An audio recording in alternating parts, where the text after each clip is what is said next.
편입니다.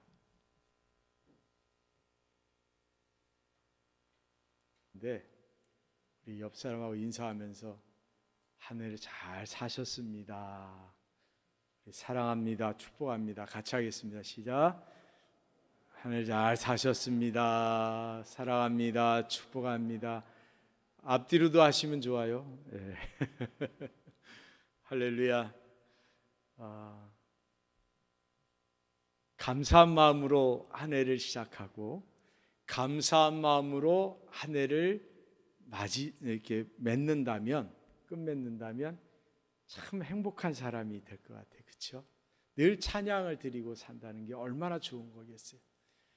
우리가 살아가면서 감사라는 단어를 많이 듣지만 실제 감사를 하기가 그리 쉽지 않을 때가 많습니다. 왜냐하면 사람이 살아가는 동안은 여러 가지 일들이 있어요. 그래서 늘 연말이 되면 하는 소리가 다사다난이라는 소리를 하잖아요. 참 많은 일들이 있었고 많은 어려움들이 우리에게 있었습니다. 그래서 송년주의를 이렇게 지키면서 참 이렇게 돌아보면 감사한 일이 더 많아야 되는데 어려웠던 것이 더 많이 생각이 나서 뭔가 마음이 좀 슬프고 이런 경우도 있는데 오늘은 한 해를 인도하시고 보호하시고 지켜주신 그 은혜에 대한 무조건적인 감사의 마음을 가지고 우리가 예배를 드릴 수 있기를 바랍니다. 할렐루야. 무조건적인 감사라는 것은 어떤 조건을 갖고 감사가 아니라 하나님이 지금 이 시간 이곳에 내가 앉아서 예배를 드리는 이 자체가 그냥 감사예요. 사실은 그게 감사예요. 할렐루야. 그게 감사예요. 많은 어려움들을 갖고 왔고 또 무기력함 속에 왔는데 한 해를 내가 하나님 앞에 예배를 드리면서 마무리할 수 있는 것이 얼마나 감사한지 몰라요. 또한 송구영신 예배도 있지만 그래서 첫째로 우리가 한 해를 지켜주신 은혜에 감사하자는 거죠. 오늘 본문 말씀은 우리가 하나님 앞에 나오는 자세라든지 또 하나님이 우리에게 인자하심과 성실하심으로 함께한다고 하는 근본적인 말씀을 드리는 것이고 또 시편 17편 8절에 보면 나를 눈동자같이 지키시고 주의 날개 그늘 아래 감추사 그랬었어요. 한 해를 하나님이 나를 지켜주셨는데 눈동자와 같이 지켜주시고 주의 그늘 아래 감춰주셨다는 거죠. 보호해 주셨대요. 제가 어렸을 때 보면 닭이 병아리를 보호하는 방법이 날개 밑에 품는 거예요. 그렇죠? 날개 밑에 품어요. 그리고 눈동자를 사람이 얼마나 보호를 하는지 이렇게만 해도 깜빡깜빡거리잖아요. 네? 막잖아요. 그만큼 빠르고 그만큼 안전하게 포근하게 나를 지켜주시는 하나님. 할렐루야. 하나님은 이 세상을 지키시는 분이십니다. 네, 이 세상을 지키시는 분이에요. 그런데 하나님의 자녀들은 얼마나 더 사랑으로 지켜주시겠어요. 이 세상을 지켜주신다. 이게 다윗의 고백이에요. 시편 17편. 다윗은 자신이 하나님이 언약하신 대로 자기를 지켜주실 것에 대한 믿음을 가졌어요. 이 세상이 험해요. 유혹이 많아요. 또 여러 가지 예기치 않은 일들이 있어요. 그럼에도 불구하고 다윗은 하나님이 언약하신 대로 자신을 지켜주실 것에 대한 분명한 믿음을 갖고 있었고 그렇게 고백을 하고 있는 거예요.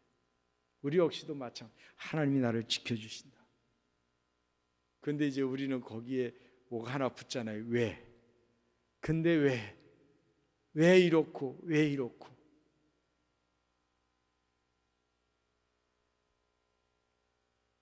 여러분이 참 하나님 앞에 질문하고 싶은 게 많을 수도 있어요. 여기 하나님이 계시다면 하나님 앞에 막 질문하고 싶을 것 같아요. 하나님 천지를 창조하셨고 또 나를 지켜주시는 분인데 왜 제가 그렇게 어려움 속에 있어야 했나요? 라고 하는 질문을 드릴 수가 있습니다.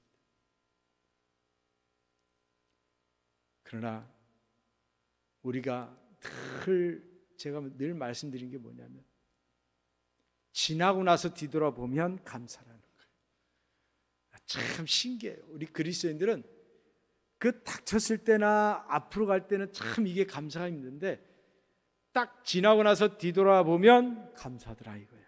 감사. 할렐루야. 그게 감사하더라. 한 해 동안도 나를 질병 가운데 또 유혹 가운데 악 가운데 지켜주신 그 하나님의 은혜가 얼마나 큰지 내 힘으로 내가 그것을 이기고 왔다고 생각하지만 하나님의 은혜가 없으면 우리가 질 수밖에 없습니다. 우리가 죄에 대해서 이길 수가 없어요. 우리 능력으로 이길 수가 없어요. 질 수밖에 없어요. 그리고 또한 원수 마귀로부터 우리를 지켜주셨는데 우리가 원수 마귀를 이길 수가 없어요. 우리 힘으로 어떻게 이겨요? 하나님이 지켜주신 거예요. 그래서 바울은 베드로는 그렇게 고백하잖아요. 원수 마귀가 우는 사자와 같이 삼킬 자를 찾는다. 우는 사자같이 그렇게 표현하고 있어요. 근데 그 마귀 입에서 우리를 보호해 주신 것은 하나님의 은혜라는 거죠.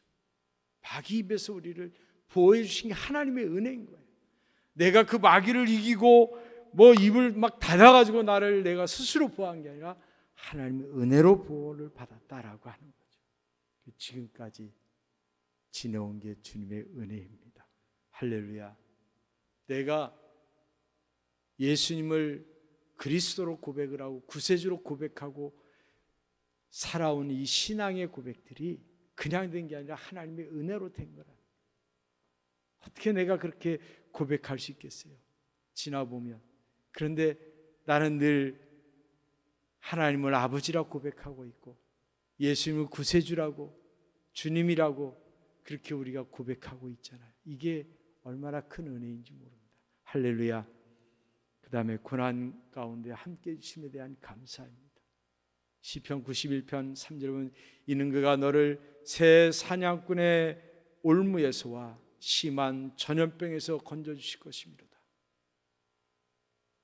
올무는 고난입니다. 여기 가도 올무가 있고 저기 가도 올무가 있으면 그건 고난이에요. 아니 한 번이면 되지 두 번, 세 번씩 올무를 그렇게 건너야 됩니까? 라고 할 수 있습니다. 참 예기치 않은 일들이 많아요. 살다 보면.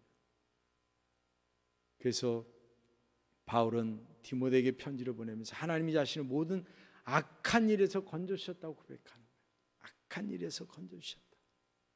여기에 많은 이야기들을 담고 있겠죠. 그러면서 고백합니다. 그렇게 하나님이 나를 지켜주셨고 인도해 주셨는데 그 하나님이 마침내 천국까지 나를 인도해 주신다는 거죠. 디모데후서 4장 18절 말씀입니다. 바울은 전도여행한 가운데도 많은 어려움을 겪었습니다. 좋은 일을 하는데 주의 복음을 전하는 일인데 왜 이렇게 어려워야 되느냐? 우리가 그렇게 생각할 수 있지만 바울은 그렇게 생각하지 않았습니다. 거기서도 건져주시고 자기가 그 사명을 감당하도록 하나님은 인도해 주실 것에 대한 분명한 믿음을 갖고 있었습니다. 그래서 빌립보 감옥에서도 억울하게 매를 맞고 감옥에 들어갔는데 거기에서 풀려나는 기적을 맛봅니다. 내가 늘 고난 가운데 있고 어려움 가운데 있는데 하나님은 나를 통해서 일을 하신단 말이에요. 하나님 나를 통해서 역사하신단 말이에요. 나는 늘 괴롭고 힘들고 어려운데 하나님 나를 통해서 일하시고 역사하신다. 그래서 주위를 보면 하나님의 역사하는 게 보이는 거예요. 이게 참 힘겨운 거죠. 나를 좀 더 편하게 해주시고 쓰시지. 나는 늘 고난과 어려움 속에 있는데 하나님 나를 통해서 일하신단 말이에요. 여러분, 하나님 지금도 살아계십니다. 그리고 그 하나님 나를 지키시고 나를 건져주시고 나를 보호해 주신 것을 믿으시기를 주님의 이름으로 간절히 축원을 드립니다. 그리고 동행해 주셔요. 거기 고난 중에도 동행해 주신다는 거예요. 심한 전염병에서도 건져주신다는 거예요. 바울은 고린도 교회를 향해서 고난이 닥칠지라도 두려워하지 말라는 거예요. 왜냐? 하나님께서 시험을 주시되 성도들이 그것을 그냥 당하게만 내버려 두지 않고 동행해 주시기 때문에 동행해 주신다는 거죠. 고난 가운데 있는 성도들과 함께 동행을 하신다는 거예요. 그 예가 다니엘과 세 친구를 보면 하나님 그렇게 잘 믿고 하나님만을 섬기겠다는 그들을 사자굴에 집어넣잖아요. 풀무불에 집어넣잖아요. 그런데 거기에는 하나님의 사자가 있는 거예요.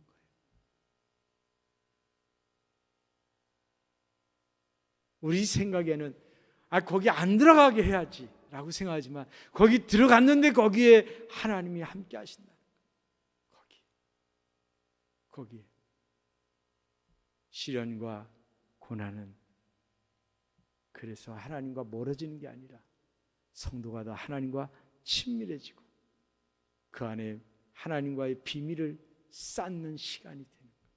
시련이 오고 고난이 오면요, 그 안에서 남들이 알지 못하는 하나님과 나의 비밀이 생기는 거예요. 비밀이. 그 예전에는 전우회라는 말을 했잖아요. 6.25 때 막 이럴 때 그 나이 드신 분들이 막 전우를 만나면 막 기뻐가지고, 야, 형제를 만나도 그렇게 안 기쁠 텐데 막 그렇게 기뻐. 왜? 목숨을 내놓고 함께 그 전쟁에서 이렇게 살아남은 자들이잖아요. 그 고난 가운데 서로 옆에서 힘이 돼서 같이 살아남은 사람이기 때문에 특별한 감정을 갖는 거예요. 두 사람만 눈으로 봐도 벌써 반갑잖아요. 하나님과 우리가 시련과 고난 사이에서 이 친밀함이 더 돈독해지면 내가 십자가를 바라볼 때 특별한 은혜가 와요. 내가 하나님 아버지라고 고백만 해도 거기에 뭔가 무한한 사랑이 느껴진단 말이에요. 그러니까 옛날 어른들이 신앙생활 때 보면 아버지 그 말 해도 그냥 큰 눈물을 쏟고, 왜? 그 안에 많은 친밀함 속의 비밀을 갖고 있는 거예요. 즐거움에서는 친밀함의 비밀이 좀 많이 적은 것 같아요. 고난보다도. 그러니 우리가 하나님을 감사하지 않을 수 있겠어요? 그러니 우리가 하나님께 감사를 드려야죠. 당연히. 이 한 해 동안 인내하며 승리케 하신 하나님께 또한 감사를 드려야 됩니다. 할렐루야. 로마서 5장 3절 4절 보면 다만 이뿐 아니라 우리가 환난 중에도 즐거워하나니 이는 환난의 인내를 인내는 연단을 연다는 소망을 이루는 줄 압니다. 그랬습니다. 우리가 환난 중에도 즐거워한다는 거예요. 어떻게 환난 중에 즐거워해요? 시련과 고난이 오는데 어떻게 즐거워요? 어떻게 즐거워요? 참 바울은 대단한 것 같아요. 어떻게 그런 가운데 즐거울 수 있을까요? 여러분 할 수 있겠어요? 근데 그게 하나님 주시는 마음인 거죠. 그게 성령님이 주시는 마음인 거죠. 즐거워할 수 있는 게. 즐거워할 수 있는 게. 피곤하고 힘들고 막 몸이 처져도요, 기쁠 수 있다니까요. 언제요? 진짜 사랑하는 사람을 위해서 뭔가를 준비하면서 그 사람을 위해서 뭔가 일할 때 밤새도 즐겁다니까요. 그렇잖아요. 밤새도 즐거워요. 밤새고 다음날 같이 여행을 가도 즐거워요. 그렇잖아요. 그러니까 우리가 하나님 주신 마음을 가지면 고난 중에도 즐거워할 수 있는 거예요. 우리가 고난 중에도 즐거워할 수 있어요. 근데 하나님 주신 마음이 아니라 내 마음을 가지면 불평불만하겠고 포기하고 싶고 막 그렇겠죠. 하나님 주신 마음을 가지면 고난 중에도 즐거워합니다. 그게 하나님의 은혜인 거예요. 할렐루야. 그게 하나님의 은혜. 그리고 우리가 참고 기다리게 하나님이 하신다는 거죠. 인내하게 하시는 거예요. 인내하게. 그래서 바울은 로마 교회 교인들을 향해서 천국을 사모하고 소망하는 자는 시련 가운데도 참고 기다린다고. 시련 가운데도 천국을 사모하는 자고 사모하고 소망하면 참고 기다린대요. 참고 기다린대요. 로마서 8장에 보면 참고 기다린대요. 그래서 초대교회 성도들이 250년 정도의 그 핍박 속에서도 참고 기다린 거죠. 참고 기다린 거예요. 눈에 보이지 않는 천국을, 눈에 보이는 고난과 어려움에서 그 천국을 바라보고 참는다는 것이 쉬운 게 아닙니다. 그래서 우리가 성령을 사모해야 되고 하나님의 은혜를 늘 고백하며 살아야 되는 거예요. 하나님께 늘 감사하며 살아야 돼요. 왜? 그 능력이 거기에서 오니까.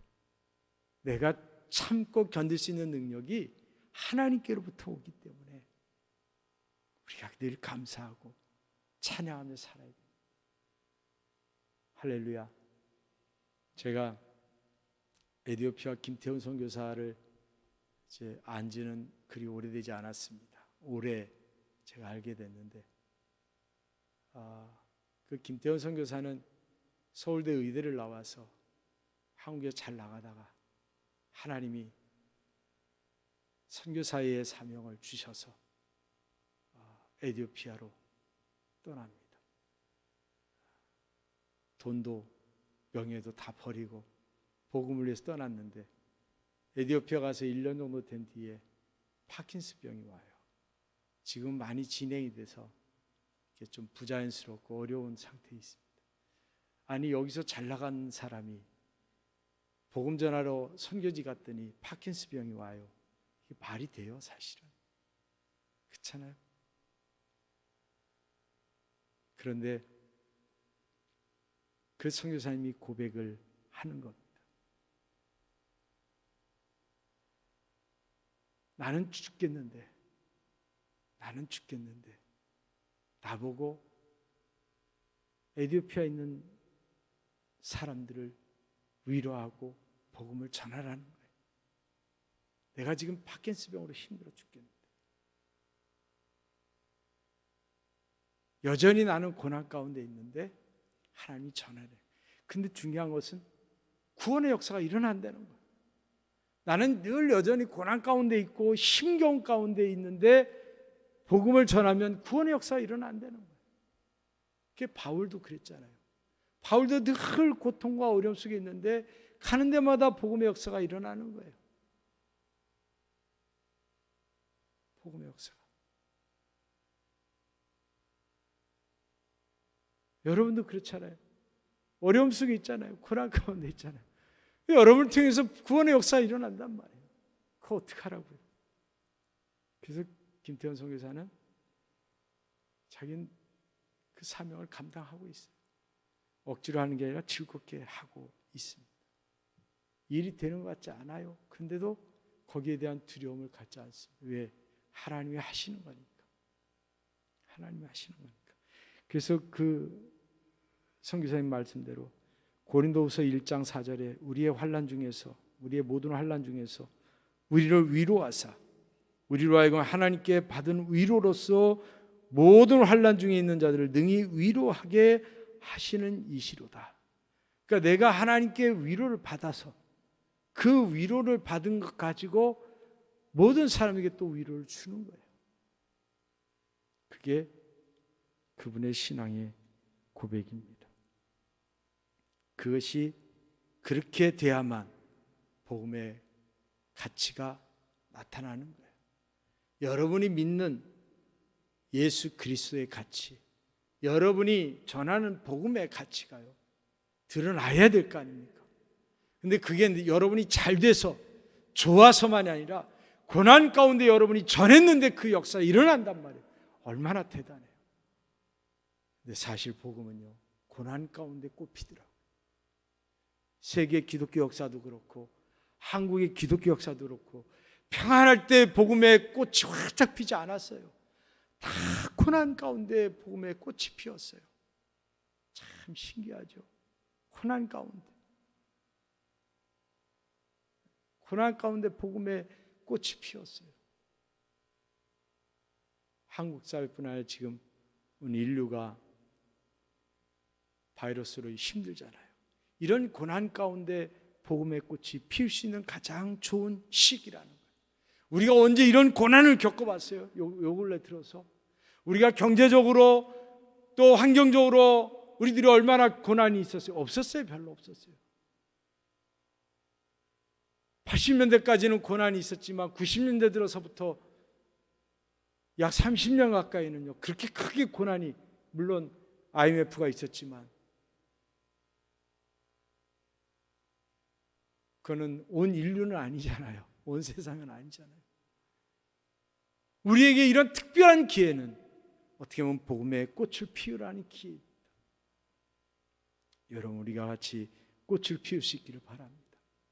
그래서 고린도후서 1장 9절에 보면 우리는 우리 자신이 사형 선고를 받은 줄을 알았으니 이는 우리가 자기를 의지하지 말고 오직 죽은 자를 다시 살리신 하나님만 의지하게 하심이라. 하나님만 의지하라. 하나님만. 여러분이 이럴 때 의지할 대상을 많이 찾습니다. 누구한테 부탁하면 될까? 누구한테 가면 될까? 또 누가 나에게 좀 오지 않을까?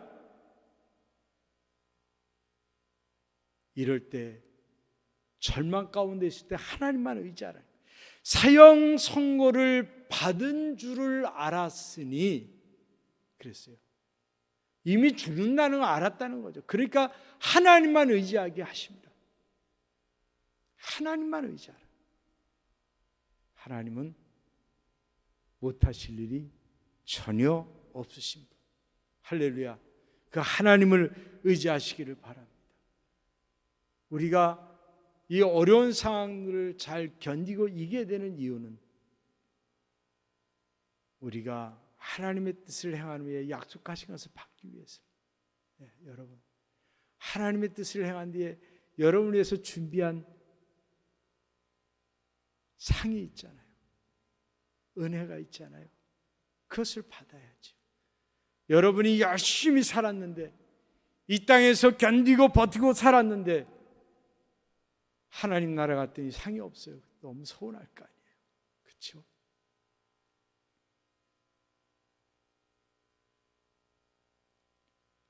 제가 국민학교 때 달리기를 하면 공책을 3권 받아요. 1등 하면 3권, 2권, 1권 이렇게 받았어요. 그거 3권 받으려고 정말 사력을 다해서 죽을 힘을 다해서 뛰었어요. 그래서 저는 1등을 많이 했고 한 번인가 2등을 한 적이 있어요. 근데 왜 이렇게 서운하든지, 저 3권이 내 건데 이 생각을 서운하든지. 근데 제가 생각해서 천국 가서는 어떨까? 물론 사랑만 넘치는 곳이니까 그래도 내가 하나님 앞에 인정받는 것이 얼마나 좋을까 싶어요. 그래, 네가 수고했다. 잘 견디었다. 하나님은 그러실 것 같아요. 네가 잘 인내하고 살았다. 거기서 뭘 이루었다, 뭐 했다 이거보다도 네가 잘 인내하고 살았구나 하는 것에 대한, 올 한 해도 여러분 잘 인내하고 오셨어요. 올 한 해도 여러분 잘 사셨어요. 참 감사해요. 참 감사해요. 우리가 생을 마감할 때 자녀들이나 주위에서 가까운 지인들이 나에게 한마디 할 때, 아무개 참 잘 살았어. 이게 제일 좋을 것 같아요. 뭐 했을 때 고마웠어, 뭐 했을 때 고마웠어, 이런 것들은 아마 들어도 그냥 그랬을 것 같아요. 근데 내 인생 전체를 정말 잘 사는 인생으로 평가해 줄 때 참 기분 좋을 것 같아요. 여러분, 올 한 해 여러분에게 부족한 게 혹시 있었을지라도 거기에 연연하지 마시기를 바라고, 여러분 지금까지 잘 인내하며 견디며 한 해를 산 것 자체가 하나님 앞에 칭찬의 꼴입니다. 눈동자같이 지키시는 하나님 앞에서 여러분들이 더 하나님의 은혜를 사모하시고 더 굳건히 믿음에 서시고, 여러분을 통해서 하나님의 복음의 역사가 계속해서 일어나고 있음을 믿으시기를 바라고, 여러분이 올 한 해 잘 마무리하시고 또 새해를 기대하며 설레이며 여시기를 주님의 이름으로 간절히 축원을 드립니다.